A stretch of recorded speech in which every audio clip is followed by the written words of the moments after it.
kita semua berhak untuk mengakui diri kita ini sebagai umatnya Nabi Muhammad. Namun Nabi Muhammad sendiri, Rasulullah sendiri, apakah mengakui kita sebagai umatnya? Assalamualaikum warahmatullahi wabarakatuh. Alhamdulillah, alhamdulillah wa syukurillah wa ni'matil iman bidinil Islam. Asyhadu an la ilaha illallah wahdahu la syarikalah wa asyhadu anna Muhammadan abduhu wa rasuluh. Allahumma shalli wa sallim wa barik ala nabiyyina Muhammad sayyidil awwalin wal akhirin, sayyidil anbiya'i wal mursalin, sayyidina Muhammad. Sahabat semua yang dimuliakan oleh Allah, mari kita sedikit membahas tentang syafaat. Apa itu sebenarnya syafaat? Mungkin kita semua sudah mengetahui bahwa kita yang hidup ini yang dibutuhkan adalah syafaat. Tidak ada satu makhluk pun, tidak ada satu manusia pun, tidak ada seorang manusia pun yang tidak butuh dengan syafaat. Maka sahabat semua yang dimuliakan oleh Allah, apa itu sebenarnya syafaat? Maka di sini mari kita sedikit membahas apa itu syafaat. Syafaat itu sebenarnya adalah pertolongan dari Rasulullah Shallallahu Alaihi Wasallam untuk umatnya. Dan syafaat ini sebenarnya ada banyak syafaat yang berasal dari Nabi, ada banyak syafaat yang akan didapatkan oleh manusia. Tapi pada kesempatan kali ini mari kita golongkan syafaat itu menjadi dua bagian saja. Apa itu bagian yang pertama? Syafaat yang pertama adalah syafaat yang diberikan kepada umat Rasulullah secara umum. Yang kedua adalah syafaat secara khusus. Itu adalah bahasa syafaat yang sangat mudah untuk kita mengerti supaya kita bisa lebih mudah memahaminya. Maka apa itu syafaat umum dan apa itu syafaat yang secara khusus? Syafaat yang secara umum adalah syafaat yang akan diberikan atau syafaat yang akan didapatkan kepada semua umat manusia. Contohnya seperti di padang mahsyar, semua umat yang berada di padang mahsyar nantinya akan mendapatkan syafaat ketika mereka yang berada di padang mahsyar itu sudah terlalu lama menanti dan kemudian mereka akan bermohon kepada Allah, berdoa kepada Allah supaya segera didatangkan yang namanya hari mizan atau hari penimbangan. Dan pada saat itu Nabi Muhammad akan memberikan syafaat dengan menghadirkan hari mizan itu kepada penghuni mahsyar. Itu syafaat yang akan didapatkan kepada seluruh umat. Kemudian syafaat secara umum juga atau syafaat secara global ya, secara umum lah kita katakan, syafaat itu juga akan diberikan kepada orang-orang ketika dalam hati orang tersebut masih ada rasa ingin mencintai Rasulullah, masih ada rasa ingin mengenal Rasulullah, maka ia juga akan mendapatkan syafaat. Itulah dinamakan syafaat secara umum. Semua akan mendapatkan itu. Mendapatkan pertolongan dan akan mendapatkan petunjuk. Namun pada kesempatan kali ini kita akan membahas apa itu yang dinamakan dengan syafaat secara khusus. Kalau syafaat secara umum tadi adalah syafaat yang diberikan kepada orang-orang yang bahkan berdosa, maka syafaat secara umum khusus ini adalah syafaat yang diberikan kepada golongan-golongan tertentu. Syafaat secara umum tadi bahkan diberikan kepada orang yang berdosa. Maka dari itu kita yang memeluk agama Islam ini janganlah menggolong-golongkan, janganlah mengkotak-kotakkan. Karena Nabi Muhammad bahkan memberikan syafaat kepada orang yang berdosa. Jangan sampai kita yang belajar pada satu wadah, kita yang belajar pada satu tempat kajian, kita menyalah-nyalahkan golongan yang lain. Kita menyalah-nyalahkan orang-orang yang berbeda paham dengan kita. Padahal orang tersebut juga belajar Islam. Padahal golongan tersebut juga menyembah Allah dan mengerjakan perintah-perintahnya. Hanya karena berbeda pandangan, maka langsung kita mengkafir-kafirkan orang tersebut. Hendaklah kita jangan seperti itu. Karena jangankan orang yang belajar, orang yang berdosa saja diberikan syafaat oleh Rasulullah SAW. Maka mari kita berbesar hati, mari kita menjadikan diri kita ini, mendidik diri kita sendiri untuk menjadi diri yang lebih bijaksana menyikapi segala sesuatunya. Jangan sampai kita yang sudah belajar ini justru semakin belajar semakin menyalah-nyalahkan yang lain.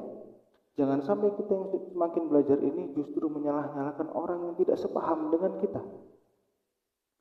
Jangan sampai seperti itu. Karena apa?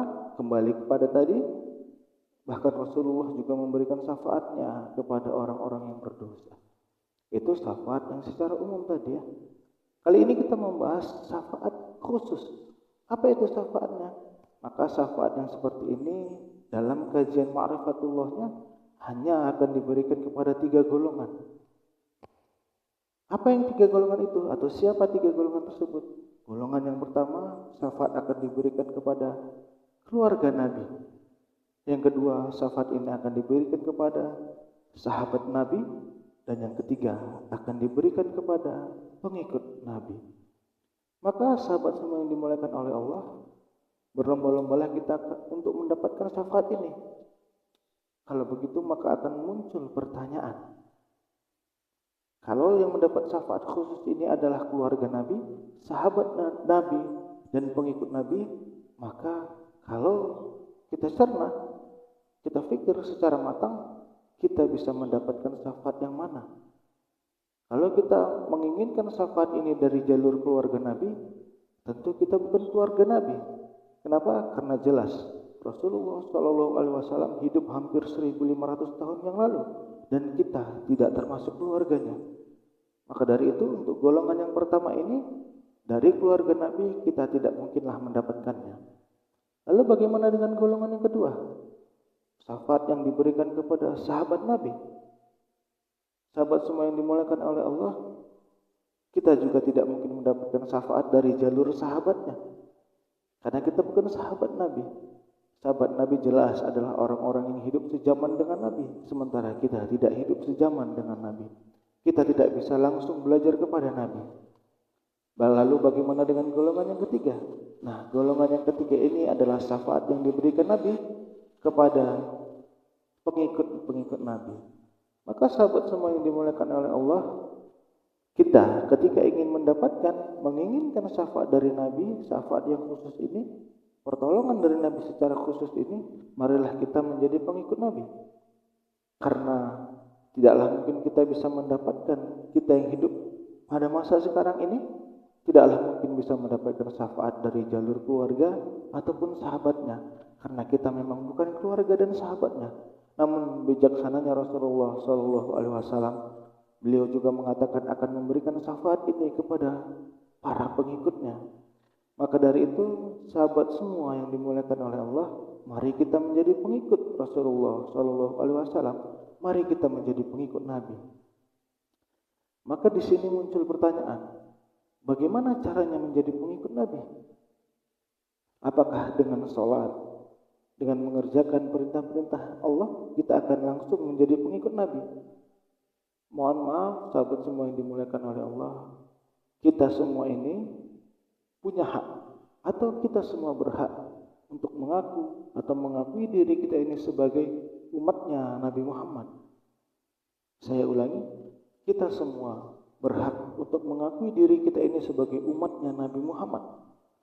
Namun Nabi Muhammad sendiri, Rasulullah sendiri, apakah mengakui kita sebagai umatnya? Ini yang harus kita pelajari, ini yang harus benar-benar kita pahami ketika kita ingin mendapatkan syafaat Nabi tersebut dari jalur pengikutnya. Maka jadilah kita benar-benar pengikut Nabi. Bagaimana cara kita menjadi pengikut Nabi? Bagaimana cara kita diakui sebagai umatnya Rasulullah? Karena jangan sampai kita hanya mengaku-ngaku saja. Jangan sampai kita hanya mengaku bahwa kita ini adalah pengikut Nabi Muhammad, kita adalah umat Nabi Muhammad, namun kita tidak diakui oleh Nabi Muhammad sebagai umatnya. Maka sahabat semua yang dimuliakan oleh Allah, Nabi Muhammad berpesan kepada kita. Dalam satu hadisnya, potongan hadisnya adalah al-ulama warasatul anbiya. Ulama itu para pewarisku. Nabi juga pernah mengatakan, maka bergandenglah kamu kepada tali-tali wasilahku. Jadi dalam hadis tersebut, sahabat semua yang dimuliakan oleh Allah, mari bergandenglah kita kepada tali-tali wasilahnya Rasulullah. Mari kita bergandeng kepada sanad wasilahnya Rasulullah. Karena itulah sebenarnya cara supaya kita bisa diakui sebagai pengikutnya atau umat Rasulullah, umatnya Nabi Muhammad Rasulullah Sallallahu Alaihi Wasallam. Maka ketika Nabi Muhammad mengatakan al-ulama warasatul anbiya, ulama itu adalah pewaris Nabi, sesungguhnya apa maksud dari Rasulullah ini? Jelas maksudnya di sini adalah kita ini tidak hidup sejaman dengan Nabi. Kita ini tidak bisa belajar langsung kepada Rasulullah Sallallahu Alaihi Wasallam. Kita juga tidak bertemu dengan Nabi. Maka Nabi berpesan, al ulama warasatul anbiya, ulama itu pewarisku. Artinya apa? Artinya ketika kita tidak hidup sejaman dengan Nabi, ketika kita tidak bisa bertemu dengan Nabi, ketika kita tidak bisa belajar langsung kepada Nabi, maka belajarlah kepada para pewaris Nabi. Seperti itu untuk cara mendapatkan syafaat dari jalur pengikutnya. Supaya kita diakui sebagai pengikut Rasulullah, marilah kita bergandeng pada tali-tali wasilah Rasulullah Sallallahu Alaihi Wasallam. Mari kita belajar kepada pewaris Rasulullah. Kemudian sahabat semua yang dimuliakan oleh Allah, muncul pertanyaan dalam diri kita, siapa para pewaris Rasulullah itu? Kalau Rasulullah mengatakan al-ulama warasatul anbiya, ulama itu para pewaris Nabi, maka ulama yang seperti apa? Ulama yang mana yang menjadi pewaris Nabi? Tentu jawabannya adalah ulama yang menjadi pewaris Nabi adalah ulama yang memiliki sanad kepada Rasulullah, ulama yang wasilahnya menyambung sampai kepada Rasulullah Sallallahu Alaihi Wasallam. Muncul juga pertanyaan, jika ulama itu mewarisi adalah pewaris dari Rasulullah, apabila ulama itu adalah pewaris Rasulullah, maka apa sebenarnya yang diwarisi sang ulama dari Rasulullah? Apa sebenarnya yang diwarisi sang ulama dari Rasulullah? Yang diwarisi sang ulama dari Rasulullah adalah nurnya Rasulullah, nurnya Nabi Muhammad SAW. Maka ketika sang ulama itu mewarisi nurnya, sang ulama juga akan mewarisi sifat-sifatnya Rasulullah. Hanya saja mungkin tidak sama dengan Rasulullah, namun hampir menyamai Rasulullah SAW. Oleh karena itu, sahabat semua yang dimuliakan oleh Allah, mari sama-sama kita mencari sosok seorang ulama ini, mencari ulama pewaris Nabi ini. Kemudian kita belajar kepada beliau, sehingga sanad kita bisa menyambung sampai kepada Nabi Muhammad Rasulullah SAW, sehingga kita tidak lagi mengaku-ngaku sebagai umatnya Rasulullah, tapi kita diakui juga oleh Rasulullah sebagai umatnya. Karena saya ulangi sekali lagi, mohon maaf semuanya, jangan sampai kita hanya mengaku sebagai umatnya Nabi Muhammad, umatnya Rasulullah, tapi Rasulullah tidak mengakui kita sebagai umatnya. Caranya bagaimana? Caranya adalah dengan kita menggandeng kepada sanad wasilahnya, berpegang teguh pada tali-tali wasilah Rasulullah. Kita mencari pewaris Rasulullah, kita mencari ulama yang sanadnya sampai kepada Rasulullah, kemudian kita belajar kepada beliau. Begitulah garansi sanad atau wasilah yang disebutkan oleh Rasulullah. Al-ulama warasatul anbiya, ulama itu adalah para pewaris Nabi. Maka kita bergandenglah kepada para pewaris Nabi ini. Maka sahabat semua yang dimuliakan oleh Allah, di sini saya mengajak diri saya sendiri, mengingatkan diri saya sendiri dan mengajak sahabat semuanya untuk sesegera mungkin mencari sosok seorang pembimbing, mencari seorang ulama, mencari seorang guru, yang guru tersebut sanadnya memiliki wasilah sampai kepada Rasulullah SAW, sehingga sosok guru, mursyid atau pembimbing tersebut bisa mengenalkan kita kepada Nabi dan juga bisa mengenalkan kita kepada Allah Subhanahu wa taala. Kenapa? Karena ilmu mengenal Nabi dan mengenal Allah ini sangatlah penting. Muncullah kalam-kalam ulama, awaluddin ma'rifatullah. Awal agama itu mengenal Allah. Bagaimana caranya mengenal Allah? Tentu ilmu mengenal Allah ini bisa kita dapatkan dari seorang guru, bisa kita dapatkan dari seorang mursyid, yang mursyid tersebut berthariqah dan sanadnya sampailah kepada Nabi Muhammad Rasulullah Shallallahu Alaihi Wasallam. Maka dari itu, sahabat semua yang dimuliakan oleh Allah, mari kita cari sosok seorang ulama, guru atau pembimbing yang seperti ini. Yang guru tersebut, ulama tersebut atau mursyid dan pembimbing tersebut mampu mengajarkan ilmu mengenal Allah, mampu mengajarkan ilmu ma'rifatullah. Dan biasanya kita akan menemukan sosok ulama, guru seperti ini dalam wadah thariqah. Yang thariqah tersebut tentunya sanadnya sampailah kepada Nabi Muhammad Rasulullah Shallallahu Alaihi Wasallam. Maka dari itu, saudaraku semua yang dimuliakan oleh Allah, sahabat semua yang dimuliakan oleh Allah, mari kita berlomba-lomba untuk menjadi umatnya Rasulullah. Mari kita berlomba-lomba teguh. Mari kita berlomba-lomba belajar untuk menjadi umatnya Rasulullah Shallallahu Alaihi Wasallam supaya kita mendapatkan syafaatnya dari jalur pengikut Rasulullah. Karena saya ulangi sekali lagi, Rasulullah akan memberikan syafaatnya secara khusus kepada keluarga, sahabat, dan pengikutnya. Tidaklah mungkin kita mendapatkan syafaat dari jalur keluarganya karena kita bukan keluarga Nabi Muhammad Rasulullah. Dan tidak mungkin pula kita mendapatkan syafaat dari jalur sahabatnya karena kita juga bukan sahabat Rasulullah. Maka satu-satunya kemungkinan kita, satu-satunya peluang kita untuk mendapatkan syafaat ini adalah dari jalur pengikutnya. Maka dari itu, sahabat semua yang dimuliakan oleh Allah, mari kita berlomba-lomba mendapatkan pengakuan dari Rasulullah, mendapatkan syafaat dari Rasulullah dari jalur pengikutnya. Dengan cara apa? Dengan cara mari kita menggandengkan diri kita kepada sanad Rasulullah, berganding pada tali-tali wasilah Rasulullah. Dengan cara mencari guru, mursyid, pembimbing atau seorang waliullah yang sanadnya sampai kepada Rasulullah Shallallahu Alaihi Wasallam, yang wasilahnya sampai kepada Rasulullah Shallallahu Alaihi Wasallam. Maka kita datangi ulama yang seperti itu, kita datangi guru, mursyid yang seperti itu, dan kita belajar kepada beliau. Kita bersaksilah di hadapan beliau dengan mengucapkan asyhadu alla ilaha illallah wa asyhadu anna Muhammadar Rasulullah di hadapan beliau. Maka sahabat semua dimuliakan oleh Allah, mari kita terus memperbaiki diri dan jangan menunda-nunda lagi. Karena mohon maaf, banyak saudara-saudara kita yang ketika ditanya apakah sudah siap menghadapi kematian, jawabannya adalah tentu tidak siap menghadapi itu. Dan ketika ditanya lagi apakah sudah siap, sudah mempersiapkan bekal kita untuk menghadapi kematian itu, jawabannya lagi-lagi belum. Dan ketika ada saudara kita yang seperti itu, ketika ditanya apakah sudah siap menghadapi kematian dan sudah menyiapkan bekal, jawabannya tidak. Tapi ketika saudara kita itu diajak untuk belajar, maka beliau tidak langsung mau atau beliau masih menunda-nunda untuk belajar. Hal ini merupakan sesuatu yang riskan bagi kita. Ketika kita mengaku diri kita ini belum siap menghadapi kematian dan belum mempunyai bekal yang cukup, maka janganlah kita menunda-nunda lagi untuk mempersiapkannya.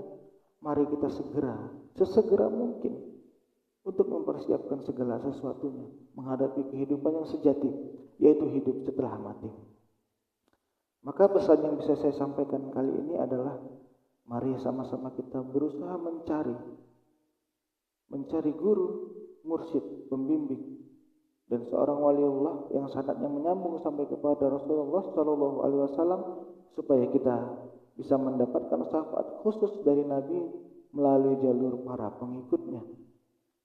Di mana kita bisa menemukan guru seperti itu, mursyid seperti itu, maka guru seperti itu akan kita temukan pada wadah thariqah yang sanadnya sampai kepada Nabi.